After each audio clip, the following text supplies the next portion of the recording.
Hello dear students, ਬਹੁਤ ਹੀ ਪਿਆਰੇ ਬੱਚਿਓ। ਬੇਟਾ ਅੱਜ ਆਪਾਂ ਤੁਹਾਡੀ 10ਵੀਂ ਜਮਾਤ ਦੇ ਵਿੱਚੋਂ ਜੋ ਵਰਕਬੁੱਕ ਹੈ ਐਸਐਸਟੀ ਦੀ, ਉਹਦੇ ਵਿੱਚ ਆਪਣਾ ਚੈਪਟਰ ਚੱਲ ਰਿਹਾ ਸੀ ਭਾਰਤੀ ਸੰਵਿਧਾਨ ਦੀਆਂ ਵਿਸ਼ੇਸ਼ਤਾਵਾਂ। ਉਹਦਾ ਪਾਰਟ 2 ਕਰਾਂਗੇ ਤੇ ਇਸ ਚੈਪਟਰ ਨੂੰ ਅੱਜ ਕੰਪਲੀਟ ਕਰਾਂਗੇ। ਸੋ ਆਓ ਆਪਾਂ ਸ਼ੁਰੂ ਕਰਦੇ ਹਾਂ ਆਪਣਾ ਪਾਰਟ 2, ਜਿਹਦੇ ਵਿੱਚ ਬੇਟਾ ਸਭ ਤੋਂ ਪਹਿਲਾਂ ਬੜਾ ਹੀ ਇੰਪੋਰਟੈਂਟ ਕੁਐਸਚਨ ਹੈ ਭਾਰਤੀ ਸੰਵਿਧਾਨ ਦੀਆਂ ਵਿਸ਼ੇਸ਼ਤਾਵਾਂ ਸੰਬੰਧੀ ਮਾਈਂਡ ਮੈਪ ਪੂਰਾ ਕਰੋ। ਤੁਹਾਡੇ ਕੋਲ ਇਹ ਭਾਰਤੀ ਸੰਵਿਧਾਨ ਦੀਆਂ ਵਿਸ਼ੇਸ਼ਤਾਵਾਂ ਲਿਖੀਆਂ ਗਈਆਂ ਨੇ, ਜਿਹੜਾ ਕਿ ਤੁਹਾਡਾ ਨਾਗਰਿਕ ਸ਼ਾਸਤਰ ਦਾ ਬੜਾ ਹੀ ਇੰਪੋਰਟੈਂਟ ਕੁਐਸਚਨ ਹੈ। ਇਹਦੇ 'ਚੋਂ NTSC ਦੇ ਵਿੱਚ ਵੀ ਕਈ ਕੁਐਸਚਨ ਆਉਂਦੇ ਨੇ। ਇਹਨਾਂ ਵਿਸ਼ੇਸ਼ਤਾਵਾਂ ਦਾ ਮਾਈਂਡ ਮੈਪ ਬਣਾਉਂਦੇ ਹੋਏ ਅੱਜ ਆਪਾਂ ਇਸ ਨੂੰ ਕੰਪਲੀਟ ਕਰਾਂਗੇ। ਸਭ ਤੋਂ ਪਹਿਲਾਂ ਆਪਾਂ ਸ਼ੁਰੂ ਕਰਦੇ ਹਾਂ ਡੈਸ਼ ਅਤੇ ਵਿਸਤ੍ਰਿਤ ਸੰਵਿਧਾਨ। ਸਾਨੂੰ ਪਤਾ ਹੈ ਵੀ ਸਾਡਾ ਸੰਵਿਧਾਨ ਲਿਖਤੀ ਰੂਪ ਦੇ ਵਿੱਚ ਹੈ, ਰਿਟਨ ਫਾਰਮ ਦੇ ਵਿੱਚ ਹੈ ਅਤੇ ਫੁੱਲੀ ਐਕਸਪਲੇਨਡ ਸੰਵਿਧਾਨ ਹੈ। ਅਸੀਂ ਪਹਿਲਾਂ ਵੀ ਕਰਕੇ ਆਏ ਹਾਂ ਵੀ ਇਹ ਸੰਸਾਰ ਦਾ ਸਭ ਤੋਂ ਵੱਡਾ ਅਤੇ ਵਿਸਤ੍ਰਿਤ ਸਿਧਾਂਤ ਹੈ। ਸੋ ਇਹਦੀ ਪਹਿਲੀ ਵਿਸ਼ੇਸ਼ਤਾ ਕੀ ਹੈ? ਲਿਖਤੀ ਅਤੇ ਵਿਸਤ੍ਰਿਤ ਸਿਧਾਂਤ। ਦੂਸਰਾ ਆ ਗਿਆ ਲਚਕੀਲਾ ਤੇ ਡੈਸ਼ ਸੰਵਿਧਾਨ। ਕਿਹੜਾ? ਲਚਕੀਲਾ ਤੇ ਕਠੋਰ। ਜਿੰਨਾ ਇਹ ਲਚਕੀਲਾ ਹੈ ਉਨਾ ਹੀ ਇਹਦੇ ਵਿੱਚ ਅਮੈਂਡਮੈਂਟਸ ਕਰਨ ਵਾਸਤੇ ਕਾਫੀ ਵੱਡਾ ਪ੍ਰੋਸੀਜਰ ਫੋਲੋ ਕਰਨਾ ਪੈਂਦਾ ਹੈ।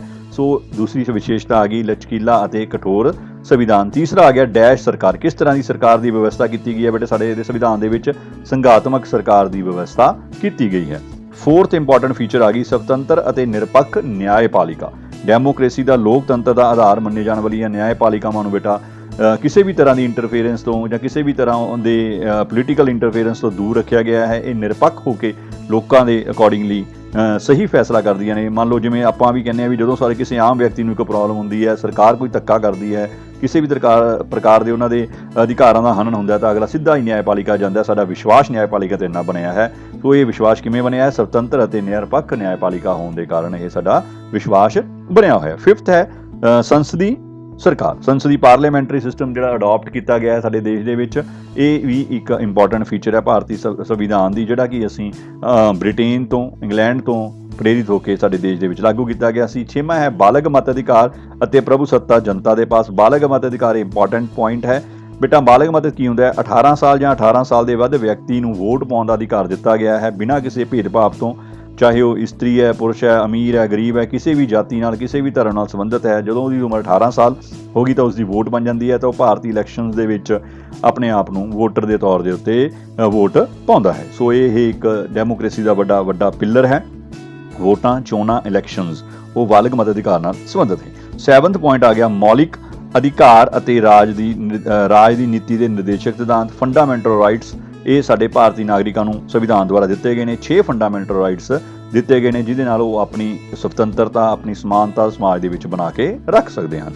8ਵਾਂ ਆ ਗਿਆ ਮੌਲਿਕ ਕਰਤੱਵ, ਫੰਡਾਮੈਂਟਲ ਡਿਊਟੀਜ਼। ਜਿਵੇਂ ਸਾਨੂੰ ਮੌਲਿਕ ਅਧਿਕਾਰ ਦਿੱਤੇ ਗਏ ਨੇ ਉਸੇ ਤਰ੍ਹਾਂ ਫੰਡਾਮੈਂਟਲ ਡਿਊਟੀਜ਼ ਨੇ। ਆਪਾਂ ਪਹਿਲਾਂ ਡਿਸਕਸ ਕਰ ਚੁੱਕੇ ਹਾਂ ਵੀ 42ਵੀਂ ਸੋਧ 1976 ਦੇ ਵਿੱਚ ਜਦੋਂ ਹੋਈ ਸੀ ਤਾਂ 10 ਫੰਡਾਮੈਂਟਲ ਡਿਊਟੀਜ਼ USSR ਜਿਹੜਾ ਕਿ ਅੱਜ ਰੂਸ ਹੈ ਉਸ ਤੋਂ ਪ੍ਰੇਰਿਤ ਹੋ ਕੇ ਸਾਡੇ ਸੰਵਿਧਾਨ ਦੇ ਵਿੱਚ ਐਡ ਕੀਤੇ ਗਏ ਸੀ। ਬਾਅਦ ਦੇ ਵਿੱਚ 2002 ਤੋਂ ਮਗਰੋਂ ਇਹਦੇ ਵਿੱਚ ਇੱਕ ਹੋਰ ਫੰਡਾਮੈਂਟਲ ਡਿਊਟੀ ਐਡ ਕਰ ਦਿੱਤੀ ਗਈ। ਟੋਟਲ ਇਹ ਅੱਜ ਕੱਲ੍ਹ 11 ਫੰਡਾਮੈਂਟਲ ਡਿਊਟੀਜ਼ ਸਾਡੀਆਂ ਹੈਗੀਆਂ ਨੇ। ਜਿੱਥੇ ਅਸੀਂ ਅਧਿਕਾਰਾਂ ਦੀ ਮੰਗ ਕਰਦੇ ਹਾਂ ਉੱਥੇ ਸਾਡਾ ਫਰਜ਼ ਬਣਦਾ ਹੈ ਅਸੀਂ ਫੰਡਾਮੈਂਟਲ ਡਿਊਟੀਜ਼ ਦੀ ਵੀ ਪਾਲਣਾ ਕਰੀਏ। ਨੈਕਸਟ ਆ ਗਿਆ ਰਾਸ਼ਟਰਪਤੀ ਦੀਆਂ ਸੰਕਟਕਾਲੀਨ ਸ਼ਕਤੀਆਂ। ਸਾਡੇ ਮਾਨਯੋਗ ਰਾਸ਼ਟਰਪਤੀ ਜਿਹਨੂੰ ਸੰਵਿਧਾਨ ਦੁਆਰਾ 3 ਤਰ੍ਹਾਂ ਦੀਆਂ ਸੰਕਟਕਾਲੀਨ ਸ਼ਕਤੀਆਂ ਦਿੱਤੀਆਂ ਜਾ ਚੁੱਕੀਆਂ ਨੇ, ਜਿਹੜੀਆਂ ਆਰਟੀਕਲ 352, 356 ਐਂਡ 360 ਦੇ ਅਧੀਨ ਨੇ, ਜਿਹਦੇ ਵਿੱਚ ਨੈਸ਼ਨਲ ਐਮਰਜੈਂਸੀ, ਸਟੇਟ ਐਮਰਜੈਂਸੀ ਤੇ ਫਾਈਨੈਂਸ਼ੀਅਲ ਐਮਰਜੈਂਸੀ ਆਉਂਦੀ ਹੈ। ਇਹ ਵੀ ਸਾਡੀ ਸੰਵਿਧਾਨ ਦੀ ਇੱਕ ਵਿਸ਼ੇਸ਼ਤਾ ਹੈ।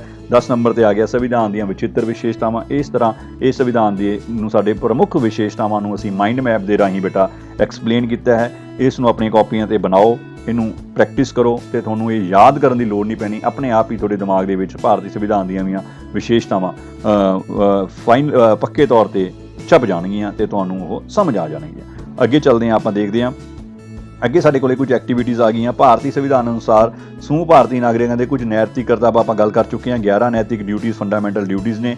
1976 ਦੇ ਵਿੱਚ 42ਵੇਂ ਅਮੈਂਡਮੈਂਟ ਰਾਹੀਂ ਇਹ 10 ਕੀਤੀਆਂ ਗਈਆਂ ਸੀ, ਬਾਅਦ ਦੇ ਵਿੱਚ 11 ਹੋ ਗਈਆਂ। ਇਹਨਾਂ ਦੇ ਕਰਤੱਵਾਂ ਦੀ ਸੂਚੀ ਬਣਾਓ ਤੇ ਪ੍ਰਣ ਕਰੋ। ਦੇਖੋ ਇਹ ਤੁਹਾਡੇ ਲਈ ਹੈ ਵੀ ਤੁਸੀਂ ਆਪਣੇ ਮਨ ਦੇ ਵਿੱਚ ਇੱਕ ਨਿਸ਼ਚਿਤ ਕਰੋ ਵੀ ਅਸੀਂ ਇਹ ਡਿਊਟੀਆਂ ਨੂੰ ਫੋਲੋ ਕਰਾਂਗੇ। ਆਹ ਡਿਊਟੀਆਂ ਦੀ ਡਿਟੇਲ ਦਿੱਤੀ ਗਈ ਹੈ ਤੁਹਾਡੀ ਹਰ SSC ਦੀ ਕਾਪੀ ਦੀ ਬੈਕ ਸਾਈਡ ਦੇ ਲਾਸਟ ਪੇਜ ਦੇ ਉੱਤੇ ਅਕਸਰ ਇਹ ਡਿਊਟੀਆਂ ਦਿੱਤੀਆਂ ਗਈਆਂ ਹੁੰਦੀਆਂ, ਪਰ ਅਸੀਂ ਪੜ੍ਹਦੇ ਨਹੀਂ ਕਿਉਂਕਿ ਅਸੀਂ ਸਿਰਫ ਅਧਿਕਾਰਾਂ ਕੰਨੀ ਧਿਆਨ ਦਿੰਦੇ ਹਾਂ। ਪਿਆਰੇ ਬੱਚਿਓ, ਜੇ ਤੁਸੀਂ ਆਪਣੀਆਂ ਫੰਡਾਮੈਂਟਲ ਡਿਊਟੀਜ਼ ਨੂੰ ਆਪਣੇ ਤੇ ਲਾਗੂ ਕਰਨਾ ਸ਼ੁਰੂ ਕਰ ਦਿਓ, ਹੌਲੀ ਹੌਲੀ ਤੁਸੀਂ ਦੇਖੋਗੇ ਤੁਹਾਡੇ ਸਮਾਜ ਦੇ ਵਿੱਚ, ਤੁਹਾਡੇ ਆਲੇ ਦੁਆਲੇ ਤਬਦੀਲੀਆਂ ਆਉਣੀਆਂ ਸ਼ੁਰੂ ਹੋ ਜਾਣਗੀਆਂ। ਤੇ ਅਸੀਂ ਰੋਜ਼ ਜਿਹੜੀਆਂ ਨਿੱਕੀਆਂ ਗੱਲਾਂ ਨੂੰ ਕਹਿੰਦੇ ਹਾਂ ਵੀ ਐਂ ਕਿਉਂ ਹੈ, ਇਹ ਗਲਤ ਕੰਮ ਕਿਉਂ ਹੋ ਰਿਹਾ ਹੈ, ਜੇ ਅਸੀਂ ਡਿਊਟੀਆਂ ਦਾ ਧਿਆਨ ਰੱਖੀਏ ਤਾਂ ਅਸੀਂ ਉਸ ਚੀਜ਼ ਨੂੰ ਦੂਰ ਕਰ ਸਕਦੇ ਹਾਂ। ਸੋ ਆਪਾਂ ਪ੍ਰਣ ਕਰਦੇ ਹਾਂ, ਮੈਨੂੰ ਉਮੀਦ ਹੈ ਵੀ ਤੁਸੀਂ ਇਹਨਾਂ ਫੰਡਾਮੈਂਟਲ ਡਿਊਟੀਜ਼ ਨੂੰ ਬੜਾ ਧਿਆਨ ਨਾਲ ਦੇਖੋਗੇ ਤੇ ਆਪਣੇ ਜੀਵਨ ਦੇ ਵਿੱਚ ਇਹਨੂੰ ਲੈ ਕੇ ਆਓਗੇ ਤਾਂ ਜੋ ਸਮਾਜ ਦੇ ਵਿੱਚ ਤੁਸੀਂ ਆਪਣਾ ਇੱਕ ਵਧੀਆ ਯੋਗਦਾਨ ਪਾ ਕੇ ਵਧੀਆ ਨਾਗਰਿਕ ਬਣ ਸਕੋ।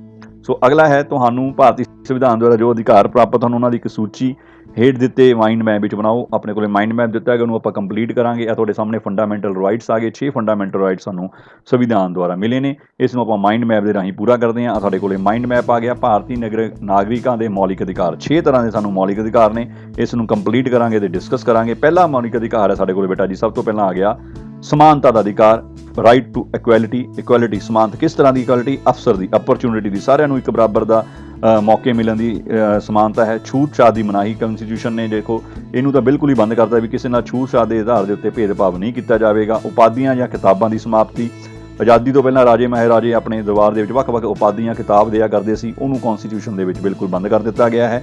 ਕਾਨੂੰਨ ਦੇ ਸਾਹਮਣੇ ਸਮਾਨਤਾ, ਕਾਨੂੰਨ ਦੇ ਸਾਹਮਣੇ ਸਾਰੇ ਸਮਾਨ ਨੇ, ਅਮੀਰ ਹੈ ਗਰੀਬ ਹੈ, ਕਿਸੇ ਵੀ ਜਾਤੀ ਦਾ ਕਿਸੇ ਧਰਮ ਦਾ, ਉਹ ਕਾਨੂੰਨ ਦੇ ਸਾਹਮਣੇ ਸਾਰੇ ਸਮਾਨ ਨੇ, ਤਾਂ ਹੀ ਇਹ ਸਮਾਨਤਾ ਦੇ ਅਧਿਕਾਰ ਦੇ ਵਿੱਚ ਆਉਂਦਾ ਹੈ। ਵਿਤਕਰੇ ਦੀ ਮਨਾਹੀ, ਕਿਸੇ ਨਾਲ ਵੀ ਕੋਈ ਵੀ ਅਸੀਂ ਕਾਨੂੰਨੀ ਤੌਰ ਤੇ ਕੋਈ ਵਿਤਕਰਾ ਨਹੀਂ ਕਰ ਸਕਦੇ। ਸੋ ਇਹ ਪਹਿਲਾ ਸਾਡਾ ਫੰਡਾਮੈਂਟਲ ਰਾਈਟ ਹੈ, ਸਮਾਨਤਾ ਦਾ ਅਧਿਕਾਰ, ਜਿਹਦੇ ਵਿੱਚ 5 ਪ੍ਰੋਵੀਜ਼ਨਸ ਹੋਰ ਅੱਗੇ ਬਣਾਈਆਂ ਗਈਆਂ ਨੇ।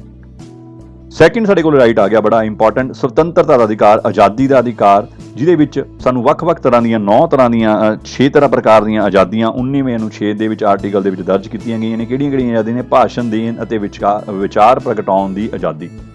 ਬੇਟਾ ਕਨਸਟੀਟਿਊਸ਼ਨ ਨੇ, ਸੰਵਿਧਾਨ ਨੇ ਸਾਨੂੰ ਇਹ ਪ੍ਰੋਵੀਜ਼ਨ ਕੀਤੀ ਹੈ ਵੀ ਜੇਕਰ ਸਾਡੇ ਨਾਲ ਕੋਈ ਮਾੜਾ ਹੁੰਦਾ, ਸਾਡੇ ਅਧਿਕਾਰਾਂ ਦਾ ਹਨਨ ਹੁੰਦਾ, ਕੋਈ ਸਰਕਾਰ ਤੋਂ ਅਸੀਂ ਅਸੰਤੁਸ਼ਟ ਹਾਂ, ਤਾਂ ਸਾਨੂੰ ਆਜ਼ਾਦੀ ਹੈ ਵੀ ਅਸੀਂ ਓਪਨਲੀ ਆਪਣੇ ਵਿਚਾਰ ਪ੍ਰਗਟ ਕਰ ਸਕਦੇ ਹਾਂ, ਮੀਡੀਆ ਰਾਹੀਂ, ਹੈ ਨਾ, ਸੋਸ਼ਲ ਮੀਡੀਆ ਰਾਹੀਂ ਜਾਂ ਅਖਬਾਰਾਂ ਰਾਹੀਂ, ਕਿਸੇ ਵੀ ਤਰ੍ਹਾਂ ਆਪਾਂ ਆਪਣੇ ਵਿਚਾਰ ਪ੍ਰਗਟਾ ਸਕਦੇ ਹਾਂ, ਵਿਚਾਰ ਦੇ ਸਕਦੇ ਹਾਂ।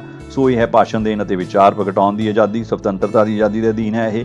ਹਥਿਆਰਾਂ ਤੋਂ ਬਿਨਾਂ ਸ਼ਾਂਤਮਈ ਰੂਪ ਵਿੱਚ ਇਕੱਤਰ ਹੋਣ ਦੀ ਆਜ਼ਾਦੀ, ਬਿਨਾਂ ਹਥਿਆਰਾਂ ਤੋਂ ਅਸੀਂ ਕਿਤੇ ਵੀ ਇਕੱਤਰ ਹੋ ਕੇ ਕੋਈ ਵੀ ਕਾਰਵਾਈ ਆਪਣੀ ਈਜ਼ੀਲੀ ਕਰ ਸਕਦੇ ਹਾਂ। ਸਮੂਹ ਜਾਂ ਸੰਘ ਸਥਾਪਿਤ ਕਰਨ ਦੀ, ਅਸੀਂ ਗਰੁੱਪ ਬਣਾ ਸਕਦੇ ਹਾਂ, ਆਪਣੀ ਐਸੋਸੀਏਸ਼ਨਸ ਬਣਾ ਸਕਦੇ ਹਾਂ। ਸਮੁੱਚੇ ਭਾਰਤ ਵਿੱਚ ਤੁਰਨ ਫਿਰਨ ਦੀ ਆਜ਼ਾਦੀ, ਸਾਰਾ ਸਾਡਾ ਭਾਰਤ ਹੈ, ਜਿੱਥੇ ਮਰਜ਼ੀ ਘੁੰਮ ਫਿਰ ਸਕਦੇ ਹਾਂ। ਦੇਸ਼ ਦੇ ਕਿਸੇ ਵੀ ਭਾਗ ਵਿੱਚ ਰਹਿਣ ਦੀ ਆਜ਼ਾਦੀ, ਇਹ ਵੀ ਸੁਤੰਤਰਤਾ ਦੇ ਅਧਿਕਾਰ ਦੇ ਅਧੀਨ ਹੈ। ਕੋਈ ਵੀ ਕਾਰੋਬਾਰ ਕਰਨ ਦੀ ਆਜ਼ਾਦੀ, ਅਜਿਹਾ ਕਾਰੋਬਾਰ ਜੋ ਸਮਾਜ ਵਿਰੋਧੀ ਨਾ ਹੋਵੇ, ਕਨਸਟੀਟਿਊਸ਼ਨ ਦੇ ਵਿੱਚ ਉਸ ਨੂੰ ਗੈਰ ਕਾਨੂੰਨੀ ਘੋਸ਼ਿਤ ਨਾ ਕੀਤਾ ਗਿਆ ਹੋਵੇ, ਇਸ ਤਰ੍ਹਾਂ ਦੇ ਸਾਰੇ ਕਾਰੋਬਾਰ ਕਰਨ ਦੀ ਸਾਨੂੰ ਸੁਤੰਤਰਤਾ ਦੇ ਅਧਿਕਾਰ ਦੇ ਅਧੀਨ ਪਾਵਰ, ਸ਼ਕਤੀ ਪ੍ਰਾਪਤ ਹੈ। ਥਰਡ ਆ ਗਿਆ ਸ਼ੋਸ਼ਣ ਦੇ ਵਿਰੁੱਧ ਅਧਿਕਾਰ। ਇਹ ਵੀ ਫੰਡਾਮੈਂਟਲ ਰਾਈਟਸ ਦੇ ਵਿੱਚ ਸਾਨੂੰ ਮਿਲਿਆ ਗਿਆ ਹੈ। ਸ਼ੋਸ਼ਣ ਦੇ ਵਿਰੁੱਧ ਅਧਿਕਾਰ, ਨਾ ਅਸੀਂ ਸ਼ੋਸ਼ਣ ਕਿਸ ਦਾ ਕਰਨਾ ਹੈ ਤੇ ਨਾ ਹੀ ਆਪਣਾ ਸ਼ੋਸ਼ਣ ਹੋਣ ਦੇਣਾ ਹੈ, ਇਹ ਸਾਡਾ ਫੰਡਾਮੈਂਟਲ ਰਾਈਟ ਹੈ। ਫੋਰਥ ਆ ਗਿਆ ਧਾਰਮਿਕ ਸੁਤੰਤਰਤਾ ਅਧਿਕਾਰ। ਜਿਵੇਂ ਕਿ ਅਸੀਂ ਪਹਿਲਾਂ ਕਹਿ ਚੁੱਕੇ ਹਾਂ, ਭਾਰਤ ਦੇਸ਼ ਦਾ ਆਪਣਾ ਕੋਈ ਵੀ ਧਰਮ ਨਹੀਂ ਹੈ, ਕਿਸੇ ਵੀ ਇੱਕ ਧਰਮ ਨੂੰ ਭਾਰਤ ਦੇਸ਼ ਅਡਾਪਟ ਨਹੀਂ ਕਰਦਾ, ਸਾਰੇ ਧਰਮਾਂ ਨੂੰ ਇੱਕ ਬਰਾਬਰ ਸਮਝਦਾ ਹੈ।